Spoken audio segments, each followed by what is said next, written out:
Waalaikumsalam warahmatullahi wabarakatuh. Waalaikumsalam warahmatullahi wabarakatuh. A'udzu billahi minasyaitonir rajim. Bismillahirrahmanirrahim.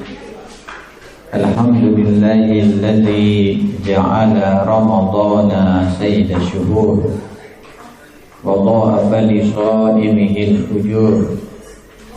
Asyhadu an la ilaha illallah wahdahu la syarika lah syahadatan tunji qailaha min azabil qubur wa asyhadu anna Muhammadan abduhu wa rasuluhu akhrajana minadh dhulumati ilan nur.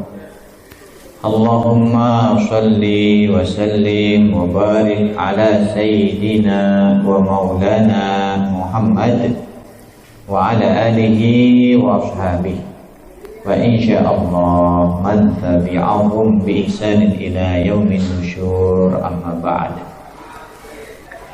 Yang sama-sama kita hormati dan muliakan Bapak Kepala Balai KSDA NTB, Bapak Joko Iswanto. Yang sama-sama kita hormati pula Bapak Sekretaris. Yang sama-sama kita hormati Bapak Kepala Balai Taman Rinjani, Geopark Rinjani. Yang sama-sama kita hormati Bapak Direktur, kepala-kepala yang lain, para staf, segenap keluarga besar Balai KSDA NTB, adik-adikku, para pengurus dari DASI, singkatnya kita semua yang insya Allah dirahmati dan diberkati oleh Allah Subhanahu wa Ta'ala. Syukur alhamdulillah kita memuji Allah Subhanahu wa Ta'ala atas segala limpah karunia-Nya kepada kita, sehingga memasuki hari ke-20 ini kita masih dalam keadaan sehat walafiat. Mudah-mudahan kondisi ini tetap terjaga, malah semakin meningkat, karena 10 hari terakhir ini adalah penentuan. 10 hari terakhir ini malah Nabi katakan saatnya mengencangkan ikat pinggang, saatnya mempersiapkan energi terbaik, saatnya meluangkan banyak waktu. Untuk apa? Untuk sebanyak-banyaknya melakukan kebaikan dan perbaikan. Salawat serta salam tak lupa kita hadiahkan kepada junjungan kita baginda Nabi besar Muhammad sallallahu alaihi wasallam. Allahumma shalli wa sallim wa barik alaihi. Yang jadi tauladan kita, yang jadi ikutan kita, guru kita, panutan kita dalam semua aspek kehidupan, baik menyangkut hubungan kita dengan Allah Subhanahu wa Ta'ala, hablum minallah, begitupun hubungan kita dengan sesama ciptaan Allah. Bukan hanya hubungan kita dengan sesama manusia, tetapi hubungan kita dengan sesama makhluk, baik dia berakal maupun tidak berakal. Maka alhamdulillah, ini orang-orang di Balai KSDA ini termasuk pengikut sunnah ini Pak, ya. Baik hubungannya dengan makhluk hidup lainnya, bahkan baik hubungan beliau dengan yang tidak punya perasaan, tidak hidup, seperti peralatan-peralatan rumah tangga. Beliau punya sandal, tuh sandalnya dirawat, padahal sandal tidak punya perasaan. Pernah tidak lihat sandal lain sebelah terus nangis? Tidak punya perasaan. tapi beliau rawat. Kalau putus jahit sendiri, kalau kotor cuci sendiri. Tak terkecuali beliau teladan kita dalam bagaimana kita mengarungi kehidupan di dunia ini. Karena sepanjang-panjang umur kita di dunia ini, pasti kita akan tinggalkan dunia ini. Karena yang namanya kematian, tidak ada orang yang tidak percaya. Apapun agamanya, bahkan dia tidak percaya Tuhan sekalipun, dia percaya dia akan mati. Cuman yang membedakan kita itu, ada yang tidak percaya setelah mati itu ada kehidupan. Ada yang tidak percaya bahwa setelah mati itu ada pertanggungjawaban. Makanya kita yang percaya bahwa setelah mati ini ada kehidupan, bahwa setelah mati ini ada pertanggungjawaban, itulah sebabnya kita banyak melakukan kebaikan di dunia ini, tak terkecuali di bulan Ramadan. Yang ketiga, terima kasih banyak saya ucapkan kepada Bapak Kepala Balai khususnya. Karena saya walaupun orang Lombok, orang Mataram, Pak, tumben saya masuk sini Pak. Tumben saya masuk sini. Maka tadi waktu dijemput sama Pak Herman namanya, saya tanya dia, berarti Bapak ini pegawai kehutanan Pak ya? Iya, tapi bukan orang hutan Pak kan? Bukan, dia bilang pegawai kehutanan. Begitu sampai di sini Pak, Masya Allah, asri sekali kantornya ini. Sesejuk melihat wajah Pak Kepala. Masya Allah. Beliau ini ahlul masjid ya. Beliau ini ahli jamaah. Tadi sempat ngobrol sama beliau di ruangannya, Masya Allah. Cerita tentang bagaimana Gunung Nuser Pak ya. Kalau di sini kita punya Rinjani, Bapak Kepala ya. Kalau di Medan, di tempat beliau kerja sebelum ke sini ada Gunung Nuser. Saya tanya, tinggi mana Gunung Nuser sama Rinjani? Beliau karena orangnya bijaksana, beliau tidak jawab lebih tinggi Nuser atau lebih tinggi Rinjani. Tapi beliau cukup diplomatis jawabannya. Kalau Rinjani kita ke puncak Pak, kurang lebih sekitar 14 jam ya, kata beliau. Kalau Gunung Nuser kurang lebih 1 minggu katanya. Berarti tinggi sekali ya. Jadi beliau tidak jawab lebih tinggi ini, tapi beliau jawabannya luar biasa, cukup diplomatis. Lebih indah Rinjani. Lebih jelas Pak, lebih indah Rinjani ya, lebih indah. Karena kalau dilihat ya, karena kebetulan ada komplain dari kepalanya ini ya. Karena kalau kita lihat ketinggian kenyataannya mungkin lebih tinggi Gunung Nuser, tapi kalau kita ukur ketinggian hakikatnya lebih tinggi Gunung Rinjani. Karena bagaimana tidak Pak, gunung sekian ribu kilo ya, sekian kilo tingginya ini berada di pulau yang sangat kecil. Kalau Gunung Nuser besar tinggi wajar, daerahnya besar, luas Pak, Sumatera ya kan. Jadi kalau secara zahir mungkin lebih tinggi gunung-gunung lain di Indonesia, tapi secara hakikat Gunung Rinjani paling tinggi. Tepuk tangan dong, biar dari komplain. Ya. Dan beliau bercerita kalau di Gunung Nuser itu masih kita dengar suara auman harimau. Ngomong-ngomong cerita beliau tentang auman harimau. Begitu kita naik katanya suara harimau, sudah kalau dengan harimau Pak, kata beliau, kita langsung pada zikir semua, zikir, selawatan, doa. Ada cerita tuh Pak, ada orang naik gunung ketemu harimau Pak, sama begitu lihat harimau mengaum langsung zikir Pak, dihampiri sama harimaunya, dikira diberi berkah, ternyata harimaunya berangkat tangan. Alhamdulillah, harimau ikut doa. Begitu dia perhatikan doanya Pak, Allahumma laka sumtu wa bika doa berbuka Pak. Ternyata dia mau dijadikan santap buka sama harimaunya ya.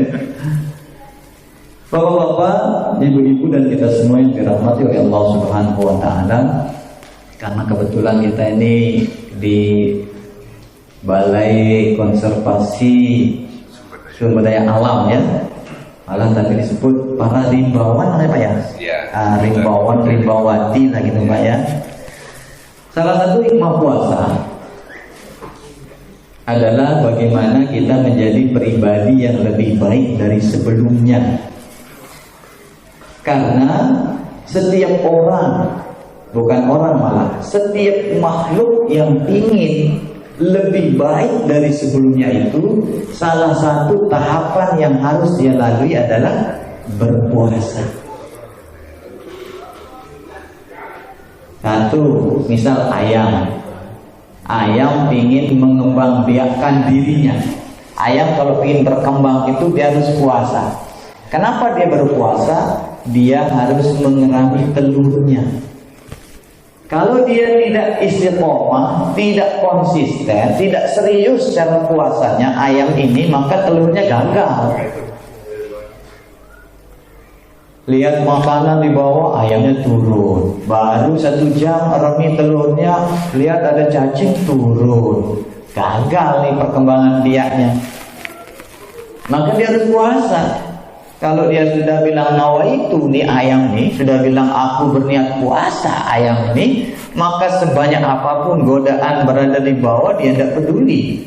Karena apa? Karena dia ingin mengembangbiakkan dirinya, maka dia harus berkorban. Walaupun ada cacing, walaupun ada beras, walaupun ada yang enak-enak, dia tahan aja dirinya puasa. Tuh ayam mungkin 20 dan 30 hari baru menetas telurnya. Begitupun ular. Ular kalau ingin berubah jadi kupu-kupu harus berpuasa. Nah, ngomong-ngomong ular, ini ada juga pelajaran yang bisa kita ambil dari puasanya ulat dan puasanya ular, Pak. Karena kebetulan kita ini di Dinas Kehutanan ini, jadi kita bicara binatang, ya. Jadi apa sih bedanya puasa ulat dan puasa ular? Kalau ular berpuasa itu hanya kulitnya yang ganti. Benar Pak ya? Kalau ular berpuasa karena dia mau ganti kulit. Kalau kulitnya ini sudah rusak, kulitnya sudah kusam, maka ularnya akan berpuasa. Dia tidak bergerak, tidak makan, tidak minum, puasa. Lalu dia akan tinggalkanlah kulit yang lama ini keluar, lebih mengkilat, lebih terang warnanya, sehingga ularnya kelihatan lebih seger. Tetapi dia tetap ular, makannya tetap kodok, tetap membahayakan, tetap orang takut sama dia, padahal dia udah puasa. Beda dengan puasanya ular. Kalau ular itu puasa juga, sama kayak ular. Jadi ular kalau mau berubah dia berpuasa. Jadi kepompong. Setelah jadi kepompong, jadi kupu-kupu. Tuh bedanya ular sama ular puasa. Kalau ular puasa itu hanya menahan lapar, yang berubah hanya pakaiannya, tetapi perilakunya tetap. Kalau ular berpuasa, berubah tidak hanya pakaiannya, tetapi juga berubah perilakunya. Ular yang awalnya menjijikkan, ada orang takut, ih geli ular. Tapi begitu berubah jadi kupu-kupu, Masya Allah, semua orang senang. Gadis-gadis lihat ular takut, geli, dilempar ular teriak. Tapi begitu lihat kupu-kupu, dia kejar kupu-kupunya. Oh kupu-kupu bagus, kupu-kupu bagus. Begitupun kita. Kalau kita berpuasanya hanya menahan lapar, hanya menahan dahaga, tetapi perilaku kita tidak berubah, maka itulah puasanya ular. Puasa tetapi perilaku tidak berubah, yang berubah hanya apa? Pakaiannya saja yang baru nanti di bulan Ramadan. Tetapi perilaku tetap makan yang bukan haknya, tetap lalaikan kewajibannya, tetap melanggar larangan Allah Subhanahu wa taala. Ini berarti ini puasanya ular. Berbeda kalau kita puasanya puasa ular. Kita tahan lapar dahaga kita di Ramadan ini, keluar dari Ramadan ini tidak hanya pakaian kita yang berubah, tetapi perilaku kita juga berubah. Puasa mengajarkan kita untuk apa? Mengajarkan kita mau berbagi. Karena merasakan, mohon maaf ini jam berapa nih Pak?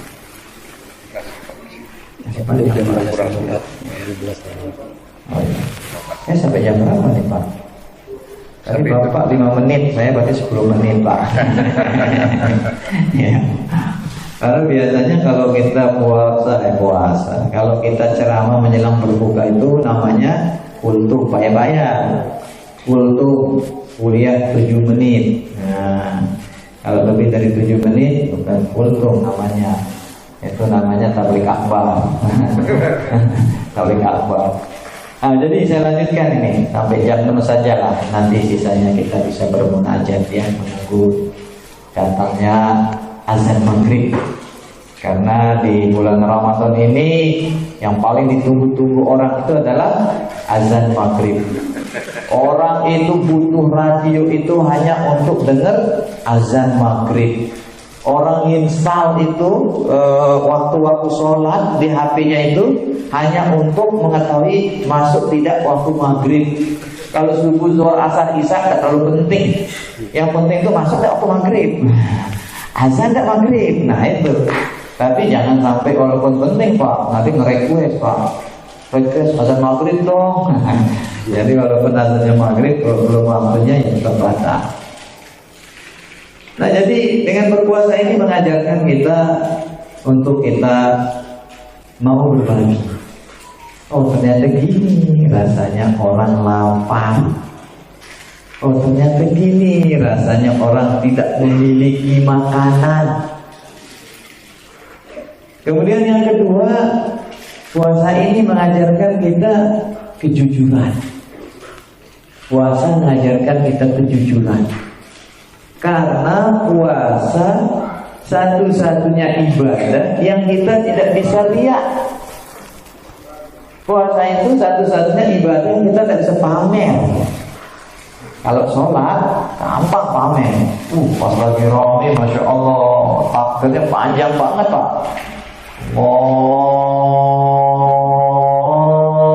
Kok jadi kayak azan ya? Takbir panjang. Bisa lihat kita.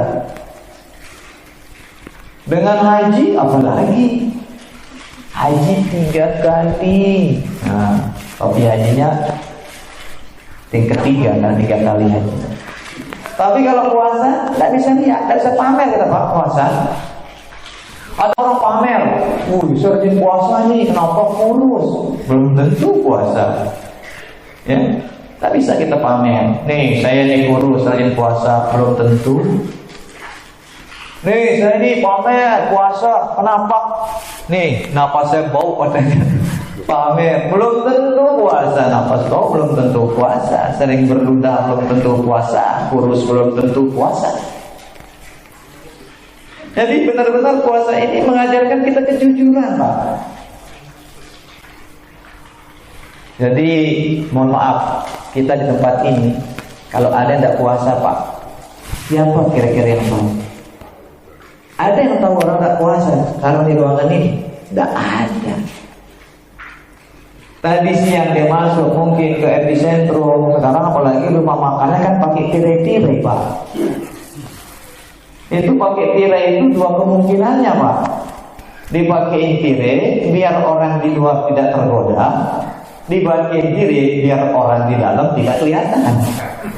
Yang tidak tahu dia tidak puasa. Sehingga kalau saya sih tidak perlu pakai tirai sebenarnya. Puasa masa lihat dagang es mau makan, itu puasa anak-anak, itu puasa orang istilahnya mualaf tuh puasa. Kalau udah puasanya nawaitu sawma gadin an ada'i fardi syahri Ramadan hadhihi sanati lillahi ta'ala. Kalau udah puasa karena Allah ya sudah. Mau orang kipas-kipas sate, ayam taliwang, Pak ya. Mau kipas sepanjang jalan nih orang jualan, ini santai aja. Orang puasa saya lillah. Ini ada orang nama udah puasa, maaf, udah sempat nyaur. Apa hubungan puasa dengan nyaur? Nggak ada syarat sah puasa nyaur. Rukun puasa makan sahur nggak ada. Sahur itu sunnah. Dianjurkan makan sahur karena fa inna fis sahur barokah. Karena dalam makan sahur itu ada berkah. Coba aja Pak, orang tidak pernah makan sahur, orang tidak pernah makan sahur bersama keluarga, itu kurang harmonis Pak. Kalau keluarga terganggu, salah satu momen Anda bisa perbaiki dia adalah ketika makan sahur. Bangunkan istri dengan lembut, sayang, udah jam 4 nih. Oh iya, bangun. Istri masak, suami baca Quran. Masya Allah. Makan sahur, belum punya anak, suami istri saling suami Pak. Karena tadi Nabi sahur barokah, satu ada berkah. Jadi mengajarkan kita kejujuran. Puasa tidak ada yang tahu. Tampilannya orang puasa belum tentu juga berpuasa. Nah ini kalau kita jam berapa tadi ini? Jam 6. Oke. Berapa menit lagi Pak? Masih 5 menit lagi ya. Ini kalau kita implementasikan dia dalam kehidupan pekerjaan misalnya, dalam kehidupan rumah tangga, dalam kehidupan kita bertetangga, jadi warga negara. Kalau nilai atau hikmah dari puasa itu kita bisa dapatkan, maka insya Allah kita ini akan jadi orang jujur di mana saja kita berada. Kalau udah tugas kita ada, tidak ada, kepala balai, ya kita kerja. Saya kerja itu bukan karena kepala balai, kerja karena apa? Ini kewajiban saya. Kalau udah selesai tugas ya sudah, nganggur santai. Kenapa santai? Dia bilang udah selesai semua Pak.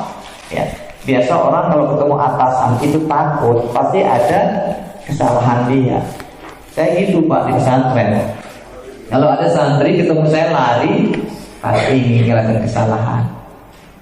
Kalau udah bolong, pasti sedang pegang rokok. Kalau tidak pegang rokok, pasti tidak jamaah. Kalau tidak jamaah, pasti ini pura-pura sakit, tidak belajar. Kalau tidak salah, santai aja. Kenapa mesti takut? Kita belajar diajarkan kejujuran. Ini di puasa diajarkan kita kejujuran. Nah, kemudian yang terakhir, puasa ini mengajarkan kita pengorbanan. Kenapa kita tidak makan? Kenapa kita tidak minum? Apakah karena kita tidak mampu? Bukan. Kita puasa, tidak makan, tidak minum, tidak menyalurkan syahwat kita, bukan karena kita tidak mampu, tapi karena kita tidak mau. Itulah bedanya sabar dengan takut. Kalau orang sabar, itu dia mampu melakukannya, tapi dia tidak mau melakukannya. Karena apa? Li ajlillah, untuk mendapatkan keridaan Allah. Kalau orang takut, ya memang dia tidak mampu. Kenapa tidak makan? Sabar bukan, miskin, nggak punya uang untuk beli makanan. Ya, ada orang istrinya galak Pak. Dia bilang temannya, kamu istri marah-marah diam aja. Sabar, bukan sabar, takut. Ya, ya. Jadi sabar dan takut itu berbeda. Jadi kita sabar itu adalah pengorbanan. Takut itu adalah tidak mampu. Dan mudah-mudahan dengan puasa kita tahun ini, satu, bisa merubah pribadi kita sebagaimana ulat berpuasa berubah. Kemudian yang kedua, kita bisa menjadi orang yang jujur. Puasa ini nanti kita jujur. Karena apa? Mau makan sama siapa puasa kita nggak bisa. Sehingga kalau 5 puasa kita dapat ini, maka muncullah kita jadi orang yang jujur. Dan yang terakhir, puasa mengajarkan kepada kita mau berkorban. Puasa mengajarkan kita untuk bersabar. Tidak kita lakukan bukan karena tidak mampu, tapi karena tidak mau. Kenapa tidak mau? Karena kita ingin dapatkan keridhaan Allah Subhanahu wa ta'ala. Demikian yang bisa saya sampaikan, kurang lebihnya mohon maaf. Subhanakallahumma wa bihamdik, asyhadu an la ilaha illa anta, astaghfiruka wa atubu ilaik. Hadanallahu wa iyyakum ila sabilil wal muwaffiq wa min tariq. Assalamu alaikum warahmatullahi wabarakatuh.